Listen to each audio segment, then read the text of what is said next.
Oh God, what time is it? Oh, hey ladies. Crazy night last night, huh? Yeah. Well, it's time to go out and make some more millions, know what I'm saying? Damn, what happened? Y'all were like 10s last night. Now you're like 6s and 5s. Get out of here. Alright, whatever, let's get make some money. Let's say, let's get out of here and make some money. How many millions did I make last night? I don't even remember. Oh, what? My stocks are up 2,000% today. Let's go, baby. Sinclair photos. Let's go buy Bugatti. I'm not no airplane. All right, let's see what we're about to drive today. Whoa.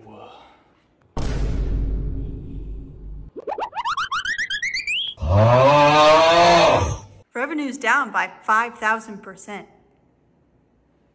I mean, I'm still making millions off the stocks, right? But like, why are all the cars in the middle so small? You really can't afford those.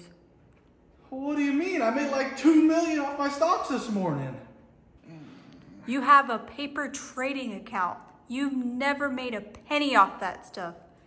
I only go with it at the club to make you look cool. Well,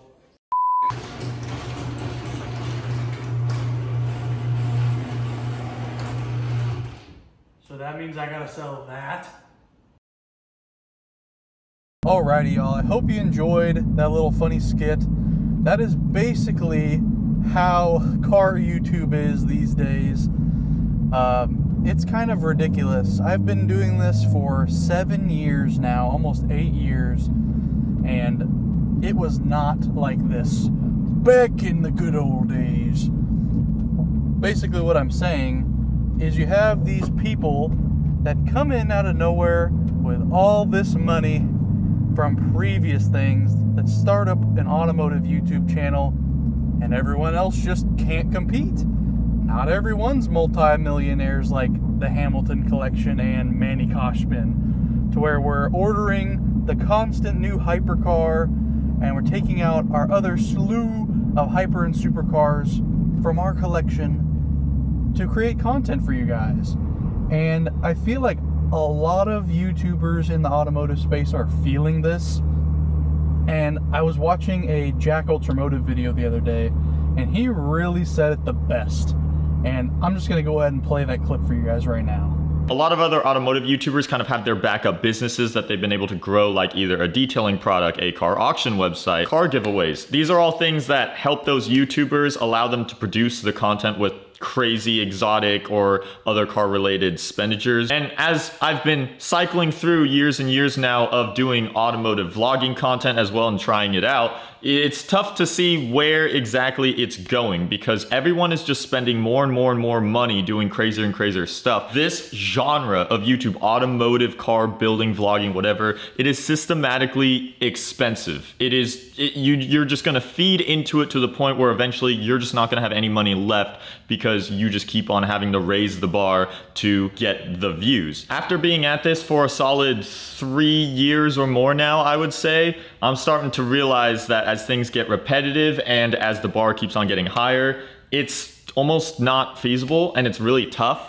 So I don't really have any conclusion to all of this, but this is my honesty, and I do want to let you guys know that, like, where I stand, there are other channels out there that are massive and they can afford the crazy outlandish stuff that they're doing. But even those channels, I wonder, you know, when they set their own bar that high, there's going to be a point where it's like, how are you going to be able to outperform the next video? What are you going to do next? If you're destroying or you're purchasing this big item, how, like, where is it all going to end up? And we don't know. So that is just the honest truth of what a lot of us automotive guys have to kind of run through in our heads all the time on thinking about the future or thinking about what we're doing. So yeah, I mean, basically, how are you gonna compete with someone that's driving a Bugatti when you can't even fathom being able to afford one? It's kind of a weird spot to where it feels like no matter what you do, it's just not gonna be as good as somebody that has more money. And it's kind of sad it's come to that, because that's kind of taken a lot of the fun out of automotive YouTube, I feel, and it kind of has set the expectations so high that if you're not on the top percent top 1% of the top 1%, good luck. You can see this by the views on everyone's channel across the board and the subscribers, how rapidly these channels are growing with the endless funds, it seems. So, I mean, it's just something to think about when viewing YouTube. I watch a lot of YouTube, and just seeing how everyone has kind of taken a hit, but the guys that can afford everything and anything under the sun, well, they're the ones that are really growing right now. And I mean, kudos to those guys. They worked hard for their money, and I hope the content they make just becomes better and better and better, and they can keep exceeding themselves. But enough with that rant. Let's get on to the meat and potatoes of today's video. Just like Mr. Jack Ultramotive selling his R8 and selling his S chassis, we are selling the Widebody Supra. I know, it's been fun. I've had this car. In December it will be 3 years. The longest I have ever owned a car has been this one, and I really appreciate the whole journey you guys have been on with it. I wasn't originally even planning on doing anything like this to the car.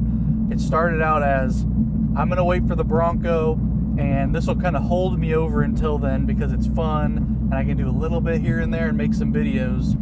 But it just kind of turned into the Bronco never really showing up, and when it did, it was not what I expected, and the chips fell in a way to where I could go to SEMA with this car. So I took the opportunity and I went to SEMA, and that has kind of led us to where we are today, to where I really don't know what else to do with this car. And I feel like the majority of the people that watch my channel don't watch it for the Supra. I don't really know how to make any more entertaining videos with this car. The one thing I love most about making car videos is building the car. It's kind of like, I like the journey, not the end product. Well, I love the end product still, but you guys know what I'm talking about.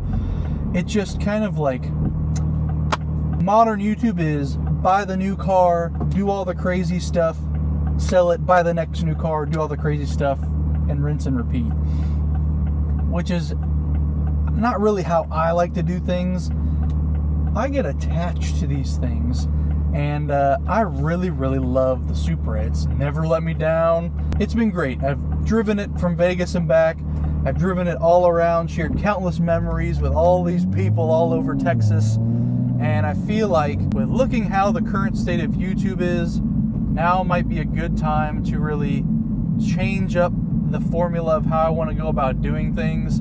And if I can keep creating videos, but maybe with a couple cheaper cars, then that's what I would love to do. Because right now, the Supra is so expensive to do things to. It's like $6 grand if I wanted to go upgraded turbo, top mount, cool, hot boy look. Which, I mean, it's cool and all, but financially spending the money to do stuff like that and make this car an absolute monster, one, I feel like you guys wouldn't care, and two, I just feel like it's not responsible considering where I am in my life right now. And selling the Supra would really help me get the ball rolling with going on and being able to do my own thing, and maybe one day we'll get to pick one back up again. So I hope you guys understand. If anyone watching this video is interested in the Supra or knows someone that might be, we got 30,000 miles on the dash right now, Pandem wide body kit, custom paint job, Rohana forged RFG5 wheels, intake downpipe, full exhaust, tune, rolling around about 450 wheel horsepower, which, I mean, for someone that isn't crazy about going the fastest, it's plenty of power, it's fun. And yeah, if anyone has any more questions, you can leave it. I'll leave an email up on the bottom of the screen. You guys feel free to reach out. I don't know if I'm gonna post it anywhere else at the moment. I might do like an Instagram reel, but I mean, if we sell it relatively soon, then I won't have to deal with all the strange people on Facebook Marketplace saying, is this still available, and then never showing up. So I mean, anything that'll help soothe that process, yeah, would make the world an easier place to be.